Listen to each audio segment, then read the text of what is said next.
पाठ 2 प्यासी मैना। एक थी मैना, वह नीम के खोखल में रहती थी। नीम का पेड़ बगीचे में था। बगीचे में एक नल लगा था। मैना रोज़ बगीचे में दाना चुगती और नल के पास पानी पीती थी। एक दिन बड़ी गर्मी थी। मैना को जोर की प्यास लगी। मैना उड़कर नल के पास गई और चोंच आगे बढ़ाई, लेकिन नल के पास तो सूखा पड़ा था। निराश होकर मैना वहाँ से उड़ी और आम के पेड़ पर जाकर बैठ गई। वहाँ उसे एक तोता मिला। मैना ने पूछा, भाई मुझे बड़ी जोर की प्यास लगी है, पानी कहाँ मिलेगा? तोता बोला, पास ही जामुन के पेड़ के नीचे घड़ा रखा है, चलो वहीं चलकर पानी पीते हैं। मैना और तोता उड़कर जामुन के पेड़ पर पहुँचे। पेड़ के नीचे घड़ा तो था, लेकिन वह भी खाली था।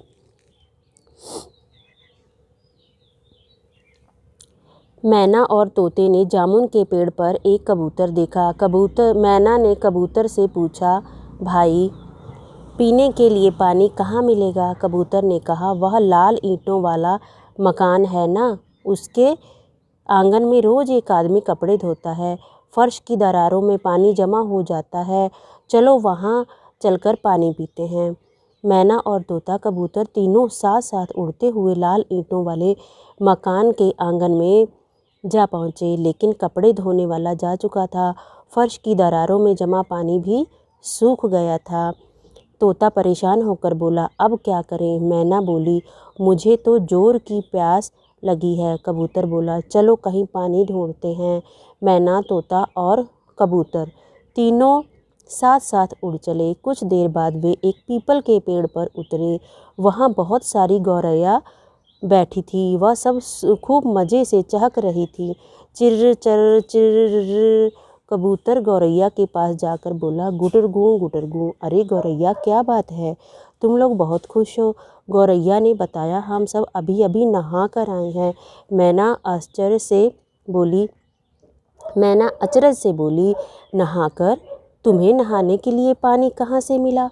हमको तो पीने तक को नहीं मिल रहा। गौरैया ने कहा, आओ मेरे साथ। सभी उड़ते हुए एक मकान के आंगन में पहुँचे। आंगन में बहुत से गमलों में रंग बिरंगे फूल खिले थे। आसपास बहुत से हरे भरे पौधे भी उगे हुए थे।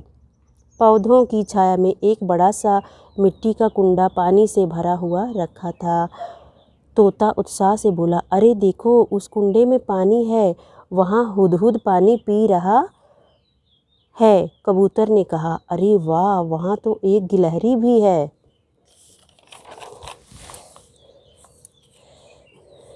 मैना ने पूछा, यह कुंडा यहाँ किसने रखा है? गौरैया ने बताया, कुंडे को एक छोटी सी लड़की ने रखा है, वही इसमें रोज़ पानी भर देती है। मैना, तोता, कबूतर तीनों उड़कर कुंडे के किनारे जा बैठे और जी भरकर पानी पिया। तो चलिए बच्चों, अब इसके अभ्यास कार्य करते हैं।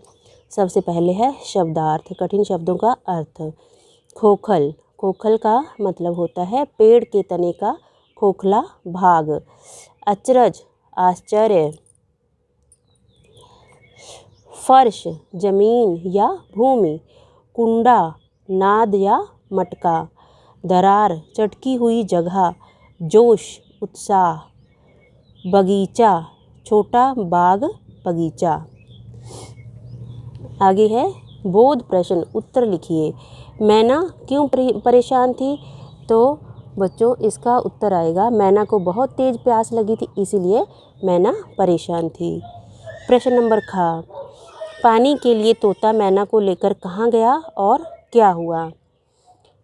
बच्चों, तोता मैना को लेकर जामुन के पेड़ के नीचे रखे हुए घड़े के पास गया था, लेकिन घड़े में भी पानी नहीं था। प्रश्न नंबर ग, कबूतर ने गुटर गूं करके गौरैया से क्या पूछा? तो कबूतर ने गुटर गूं करके गौरैया से पूछा था कि पीने के लिए पानी कहाँ मिलेगा? अगला प्रश्न है, मैना को गौरैया की किस बात पर आश्चर्य हुआ? तो बच्चों, इसका उत्तर है, गौरैया ने जब मैना से कहा कि मैं नहाकर आ रही हूँ, तो इस बात पर मैना को बहुत आश्चर्य हुआ था, क्योंकि मैना को तो पीने के लिए भी पानी नहीं मिल रहा था और गौरैया नहा कर आई थी। अगला प्रश्न है, कुंडे के पास पहुंचकर गौरैया ने मैना को क्या बताया? गौरैया ने मैना को बताया कि एक छोटी सी लड़की जो रोज़ कुंडे में पानी भर देती है। आगे है प्रश्न नंबर 2। कहानी के आधार पर तेज़ी से बोलिए और खाली जगह में लिखिए। चलिए बच्चों, मेरे साथ साथ इसको पूरा करिए। प्यासी पक्षी थी, कौन थी? मैना। तो इस खाली जगह पे हम भर देंगे मैना। रहती थी नीम के खोखल में। नीम था, कहाँ पर था नीम? बगीचे में। रोज़ पानी पीती थी, कहाँ से पानी पीती थी? नल से। नल लगा था बगीचे में, लेकिन नल भी क्या था? सूखा था। मैना पहुँची, किसके पास मैना पहुँची थी? मैना तोते के पास पहुँची। तोता ले गया, तोता उसको कहाँ पर ले गया था? किस पेड़ पर? जामुन के पेड़ पर। वहाँ का गड्ढा भी सूखा था। मैना और तोता गए, किसके पास गए थे? कबूतर के पास। चलिए बच्चों, आगे है प्रश्न नंबर 3। सोच विचार बताइए। इसमें तीसरे में का प्रश्न है, लड़की रोज़ कुंडे में पानी क्यों भरती थी? बच्चों, ये अपनी समझ से बताना है। मैंने थोड़ा सा आप लोगों की हेल्प के लिए लिख दिया है, क्योंकि पक्षी प्यास बुझा सकें। अगला प्रश्न है, जीवन के लिए पानी क्यों ज़रूरी है? बच्चों, आप सभी जानते हो कि पानी हमारे जीवन के लिए बहुत ज़रूरी है, क्योंकि कोई भी जीव पानी के बिना अधिक दिनों तक जीवित नहीं रह सकता। अगला प्रश्न है गा प्रश्न, हमें पानी कहाँ कहाँ से मिलता है? तो बच्चों, हमें पानी कहाँ से मिलता है आप लोग जान ही रहे हैं। हमें पानी वर्षा से मिलता है, नदियों से मिलता है, तालाब से, कुओं से और नल से मिलता है पानी। अगला प्रश्न है, हम किन किन तरीक़ों से पानी की बर्बादी को कम कर सकते हैं? तो इसका उत्तर है, हम पानी का उचित प्रयोग करके पानी की बर्बादी को कम कर सकते हैं, या फिर जहाँ पर नल में पानी बह रहा हो उसको भी हमको बंद कर देना चाहिए। नहाने के लिए उतना ही पानी इस्तेमाल करना चाहिए जितने में हमारा काम हो जाए। आगे है, अनुमान और कल्पना बताइए।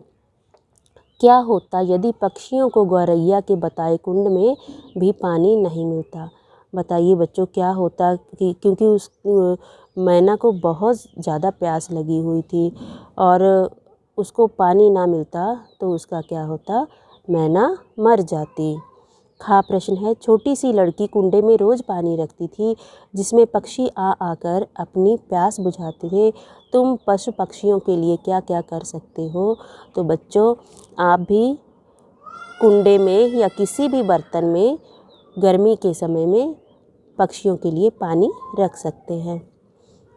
आगे है प्रश्न 5, भाषा के रंग।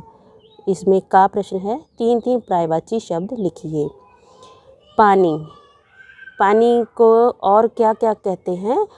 पानी का पर्यायवाची है जल, नीर, वारि।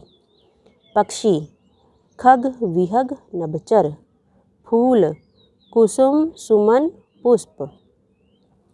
आगे है प्रश्न नंबर खा, नीचे दिए गए संज्ञा शब्दों को उपयुक्त विशेषण शब्दों के साथ लिखिए।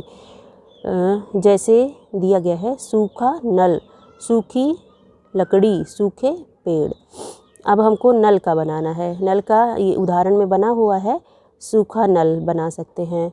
सूखा तालाब, बड़ी नदी, सुंदर कपड़े। खेतों का बना सकते हैं, हरे भरे खेत, विशाल पेड़, रोटी, मोटी रोटी, लकड़ी, सूखी लकड़ी, कुआं का बड़ा कुआं या फिर गहरा कुआं, घड़ा, बड़ा घड़ा, नहर, सूखी नहर, हरी फसलें, तिनके, छोटे या लिख सकते हो बड़े तिनके, पत्ते, सूखे पत्ते, डाल, मोटी डाल।